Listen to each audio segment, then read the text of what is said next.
әкімшілікпен бірлесіп татуласу орталығымен бірге шешілуде.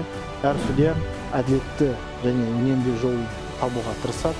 Ағылшын мақалымен айтқымыз келеді. Жақсы арыздан жаман мұра артық дейді.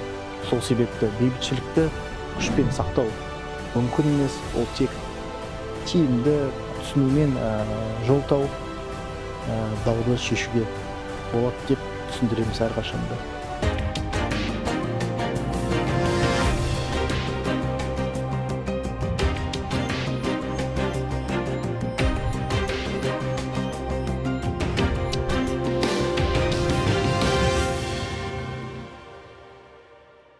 Қадірлі ағайын, құрметті ханымдар мен мырзалар, заң үстемдігі бағдарламасына қош келдіңіздер.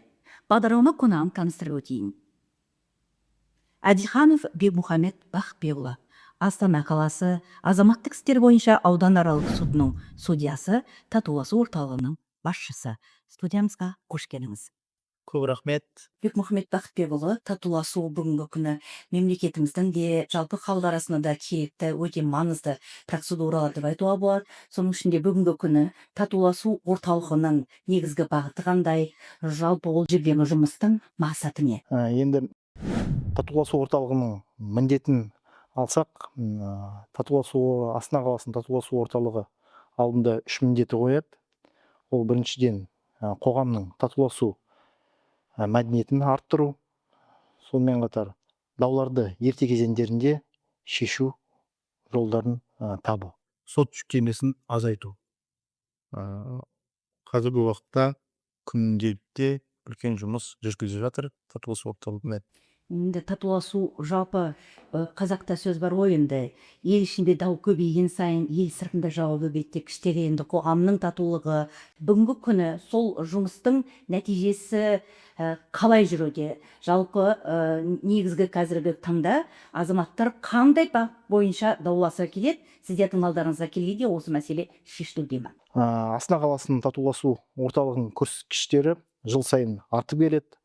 Мысалы 2024 жылы татуласу орталығына 19.800 материал өндіріске қабылданса, оның ішінде 9.500 даулар татуласу жолымен шешілген. Көбесе ол даулар неке отбасылық даулар және қаржы даулары. 4-ші тоқсанында 2024 жылы татуласу орталығының спектріне еңбек даулары мен тұрғын үй даулары қосылды. Енді отбасылық даулар деген кезде бұған дейін де естіп жүргеніміз бойынша даулардың арасында әке мен баланың, шеше мен баланың арасындағы даулар, одан кейін ажырасу кезінде азаматтардың ерлі-зайыптылардың балаға қатысты келісе алмауы, содан басқа мүлікке қатысты келісе алмауы деген сияқты даулар кездеседі ғой енді. Бірақ сіздің енді өзіңіз бүгін назар аударып жүрген шын мәнінде көңіл аудару керек қандай мәселелер бар?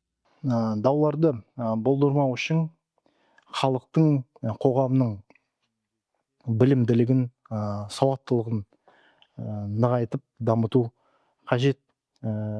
Себебі статистикаға сүйенсек, көбесе даулар неке отбасылық даулар және қаржы, келісімшарт, қарыз өндіру туралы даулар өсіп жатыр.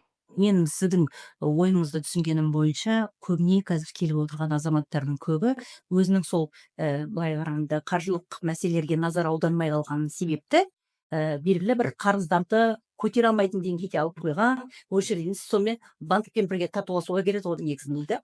Ол қалай жалпы оның процедурасы қалай жүреді? Қаржы даулардың рәсімі ол татуласу орталығымен қаржы ұйымдарының арасындағы меморандумға келіп, кредитормен және қарыз алушылардың арасындағы дауларды ыңғайлы, тиімді жолды тауып шешіледі. Енді әрине бірінші кезекте мемлекеттің ішкі тұтастығы үшін отбасы дауларының бағытын сипатын білгеніміз жөн шығар. Әсіресе енді көбіне өздерінің бір кемшіліктерінен, қателіктерінен ажырасып жатқан жанұялардың келу себептеріне қаншалықты оларды татуластыруға ынталысыздар? Бұл жерде судьяның білімділігі мен медиатор және психологтың кәсібі деңгейі қажет. Сол жұмысты атқарып, отбасылық даулардың әр 3 талап арызы татуласу жолымен шешілуде. Отбасы жалпыша мемлекет дейміз, отбасы осы мемлекеттің негізгі тірегі дейміз. Сондықтан да әрине мүмкіндігінше отбасылық дауларды татуластырып, балалардың келешегі үшін бағытқа бұру өте бір сондай пайдалы және мемлекет үшін керекті жұмыс деп санаймын. Енді әрине біз сол татуластыру орталығында тек қана отбасылық даулар ғана емес, сонымен бірге түрлі әлеуметтік экономикалық, соның ішінде еңбек даулары бойынша да азаматтардың осы келетінін, осы мәселелерді түсіндіру тұрғысына еңбек даулары деген өте бір өзекті мәселе екенін байқаймыз. Бүгінгі күні енді азаматтар әрине еңбек дауларына келетін себептері олардың жалақысына көңіл толмау шығар, басшылардың басқаруына көңіл толмайтын шығар. Сондықтан да жалпы сіздердің алдарыңызға еңбек дауларымен келетін қандай азаматтардың категориясы туралы айта аласыз? Еңбек дауларын татуластырудың мүмкіндігі қандай? Еңбек даулар татуласу орталығында ең соңғы санаттардың бірі заңнамада соттан тыс ретінде еңбек дауларын шешу жолдары бірнешеу. Сол себепті татуласу орталығы біріншіден өз алдында мақсатын қойып жатқан, ол еңбек департаментімен және татуласу орталығымен өзара бірлескен алгоритм әзірленді. Сол алгоритмнің арқасында қазіргі күнде 130 талап арыз сотқа жетпей татуласу орталығының алаңында шешілді. Біздің енді қоғамымызда өкінішке қарай еңбек даулары кейде жұмыскерлердің пайдасына шешілмейді, ол да болады.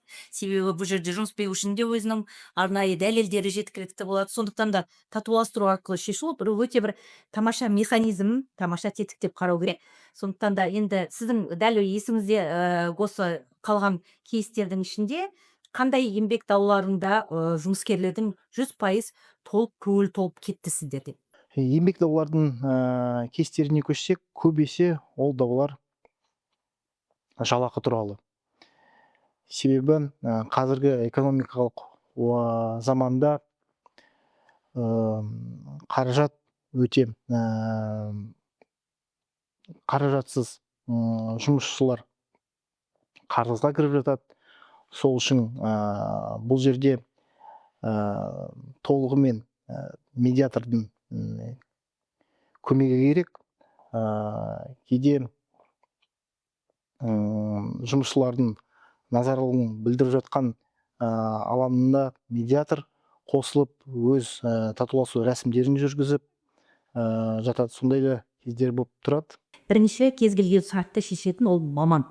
Сіздегі қазір татуласу орталығында қандай мамандар жұмыс жасайды, және соның ішінде осы татуластыруға тартылған судьялар туралы қандай сипаттама бересіз? Татуласу орталығы кәсіби медиаторлармен және психологтармен тұрады. Қазіргі заманда жақсы маман табу өте қиын. Сол себепті біздің қызметкерлеріміз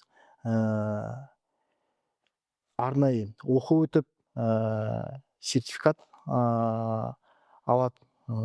Сол сертификаттар арқылы өз білімділігін біздің орталығымызда көрсетеді. Қазіргі таңда осы татуласу орталығының басшысы ретінде тағы да қандай бір жаңалықтар енгізер едіңіз? Статистикаға сүйенсек, татуласу рәсімдері күнге сайын өсіп жатады, сұранысқа ие болып жатады. Сол үшін біздің үмітіміз медиация немесе татуласу рәсімдері заңнамада міндеттеу. Одан басқа қазіргі заманауи ұсыныстарымыз бар. Ол цифровизация арқылы, себебі қазіргі уақытта чат-боттар бар, онлайн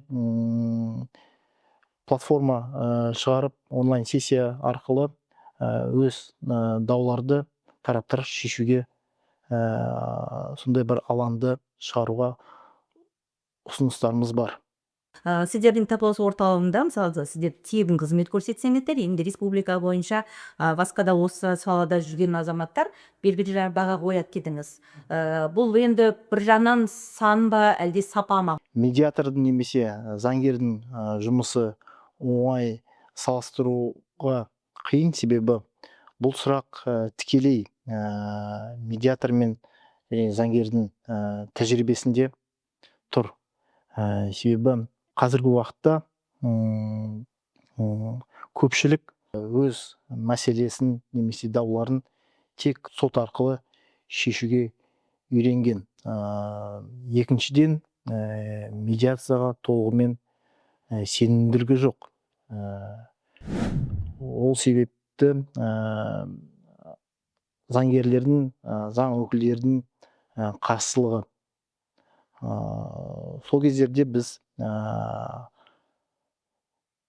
ағылшын мақалын айтқымыз келеді. Жақсы арыздан жаман ымыра артық дейді.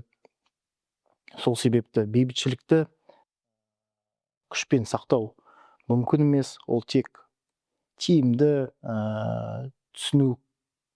түсінумен жол тауып дауды шешуге болады деп түсіндіреміз әрқашанда. Болашақта осындай бір тату бейбітшілік заманға келеді деп үміттенеміз. Сіз өте бір үлкен маңызды мәселені қозғадыңыз. Әсіресе бұл несие алған азаматтарды банкпен татуластыру. Әрине ол енді күрделі мәселе. Банк бірде келіседі, бірде келіспейді, уже үлкен қаражат бар.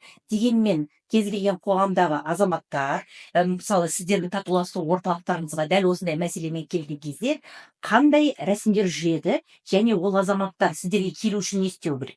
Қаржы даулар кредитормен қарыз алушының өтініштермен татуласу орталығына арыздары қабылданады. Қазіргі уақытта татуласу орталығы 86 қаржы ұйымдармен меморандумы бар. Соның ішінде енді 2024 жылы алсақ 4000-нан астам қаржы даулар, қарыз өндіру туралы арыздары татуласу жолымен шешілген. Құрылыс компаниясы мен үлескерлердің арасындағы дау. Бұндай даулар бүгін өте жиі кездесетін, бүгінгі күні картинасын білмеймін қандай деңгейде екенін. Дегенмен жаңағы қаражатын салып, үйген үміттеніп жүрген азаматтар белгілі уақыттан кейін құрылыс компаниясы өз жұмысын нақты уақытылы жасамай қалған жағдайда міндетті түрде сотқа шағымданады. Сол даулардың негізінен бүгінгі күнгі Астана бойынша жай-күйі қандай деңгейде? Қаншалықты бұл мәселе реттеліп жатыр?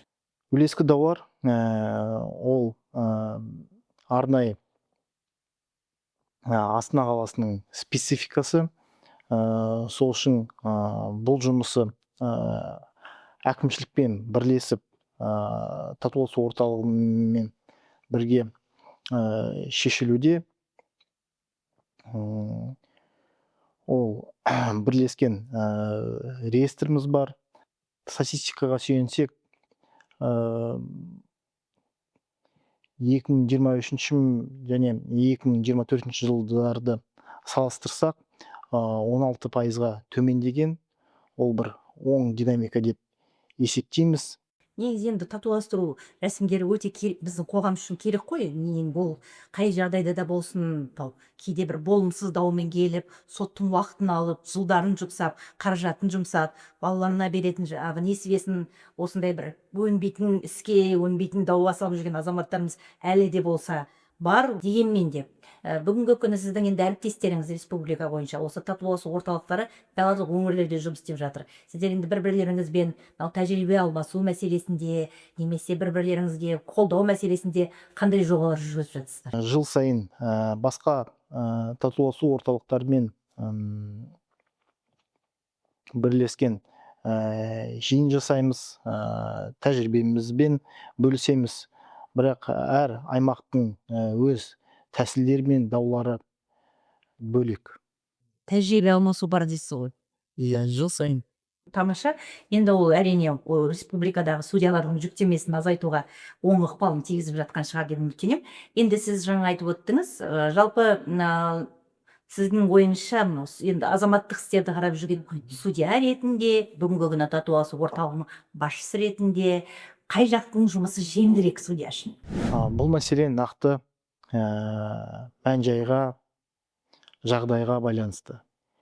Кейде татуластырудан сот шешімін шығару оңай, кейде керісінше болып жатады. Бірақ әр судья әділетті және үнемді жолын табуға тырысады. Сол себепті бірақ шыны керек дау татуласу жолмен шешілсе, судьяға бір рахатын қандырады. Сіздің судьялыққа келуіңіздің негізгі себебі қандай? Жалпы осы былай қарағанда өте жауапкершілігі жоғары, ауыр міндеті бар алдында тұрған адам тағдырын шешетін мамандықты таңдауыңыздың негізгі себебі не? Шынымды айтсам, заң саласында кездейсоқ келдім. Себебі бала кезімнен физика-математикалық мектепте оқыдым. Одан қарай техникалық жоғары оқуға түстім. 16 жасымнан кәсібімді ашып табысымды тауып жүрдім. Бірақ бір күні әкем бір кісілерге, қонақтарымызға өз ниетін білдірген, айтқан, Құдай берген 4 ұлым бар, бірақ ұрпағымыздың заңгер жолын ешкім жалғастырмай жатыр. Сол үшін соны тыңдап, әкемнің ниетін тыңдап,